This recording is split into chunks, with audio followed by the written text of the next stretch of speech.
News കേട്ട bike നമ്മൾ സാധനങ്ങളെല്ലാം എടുത്ത് നമ്മൾ നിസാൻ കാറിൽ കയറ്റി ഫുൾ സ്പീഡിൽ ഓട്ടിച്ച് വരികയാണ്. റോട്ടിൽ കൂടെ പീരങ്കികളും ടാങ്കുകളും അങ്ങനെ അങ്ങനെ അങ്ങനെ കീറി വരികയാണ്. മഴ പെയ്യും പോലെ എന്റെ മുത്ത് നേരെ ബോംബ് ഇങ്ങനെ അടുത്തുനിന്നും പല ബെൽപ്പത്തിൽ അതൊക്കെ വെട്ടിച്ച് നമ്മൾ സൗദിയുടെ ബോംബെത്തി.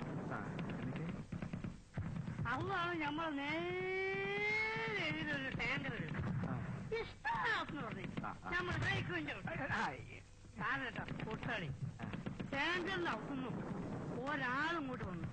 പറയാൻ വയ്യ മൊയിലുക്ക രോമം എണീച്ച് നിൽക്കണ്. ആരെന്ന് പറഞ്ഞാല് ഒരു 7 അടി ഉയരുണ്ടാവും. കൈയും കാലൊക്കെ ഈ പണ്ണോ പപ്പടം മേശി തോക്കും പിടിച്ച് ആരാണെന്ന് ചോദിക്കുന്നായരെ ആരാണ് നിങ്ങൾ പറയും.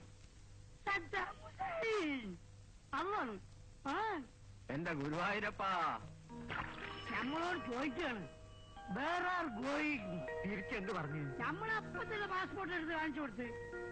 അപ്പൊ സദ്ദാൻ ചോദിക്കാണ് യു ഇന്ത്യൻ കൺട്രി. അപ്പൊ നമ്മൾ പറഞ്ഞ ഗോ മമ്പറത്തെ തങ്ങളി മനസ്സിൽ വിചാരിച്ച ഒറ്റ വിടല് വീട്ട്. മീനിപ്പം വില വളരെ കുറവാണല്ലേ? അതിന് കുറവായാലും കൂടുതലായാലും കണക്കാ സീസിന്റെ ഇപ്പോ. അല്ലല്ലേ നീ ഇപ്പൊ കൊറേ തോനെ കായൊക്കെ ഉണ്ടാക്കിയിടോ. ഉണ്ടാക്കി അതിനെ കണ്ട് കെട്ടിയോൾക്കും ആ കുട്ടികൾക്കും കൊറേ കായ് കൊടുത്തു വിടറോ.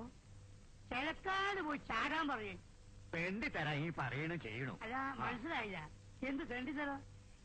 ഓക്കെപ്പോഴും പണ്ടാനടങ്ങുന്ന സോക്കേടാണ്, ജാക്കലാണ്.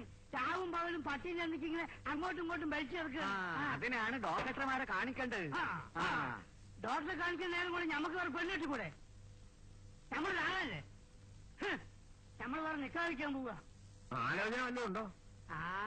ചെറുതായിട്ട് നമ്മൾ ഹൈദ്രോസ്കാന്റെ മോള് ആമിനായാലും എന്താന്നൊരു തോന്നലുണ്ട്. എടാ മഹാഭാവി, നിന്റെ മോളുടെ പ്രായമല്ലേ ഉള്ളൂ അവൾക്ക്. അതിനെന്താ നിങ്ങളെപ്പോലെയാണ് ഞമ്മള്. പ്രായോ ശരീരത്തിനല്ല മനസ്സിനാ അല്ലേ? ഒരു 18 മനസ്സപ്പൊ ഞമ്മക്ക് നീങ്ങിയിരുന്നു. അതിന് മൂര് സമ്മതിച്ചിട്ട് വേണ്ടേ? സമ്മതിക്കുമെന്ന് നായരെ ഞമ്മളെ കണ്ട സമ്മതിക്കാതെ ഇരിക്കുവോ? ഒന്ന് പറഞ്ഞു പിടിച്ചേ. ഇപ്പം പൂതി പറയണല്ലേ. ഇനിയിപ്പം മൂരി സമ്മതിച്ചാലും ആ പൈങ്കിളി പോലത്തെ പെണ്ണിനെ ഇവന് പിടിച്ചു കൊടുക്കാൻ പാത്തുമ്മ സമ്മതിക്കൂല. അല്ലോ ഈ കുഞ്ഞലിനെ കെട്ടണമെന്ന് പറഞ്ഞിട്ടേ പെണ്ണുങ്ങളെ തൂക്കൂ. അറിയാം ഒന്ന് അങ്ങോട്ട് മാറി നമ്മളൊന്നും അങ്ങോട്ട് പോട്ടെ. നിങ്ങളെ വിളിക്കണേ നിൽക്കാന് നെയ്ച്ചോറും ബിരിയാണി വന്ന് ആക്കിക്കൊള്ളേ കേട്ടാ. അന്യം വിളിക്കട്ടെ കേട്ടോ മോനെ. പോട്ടെ.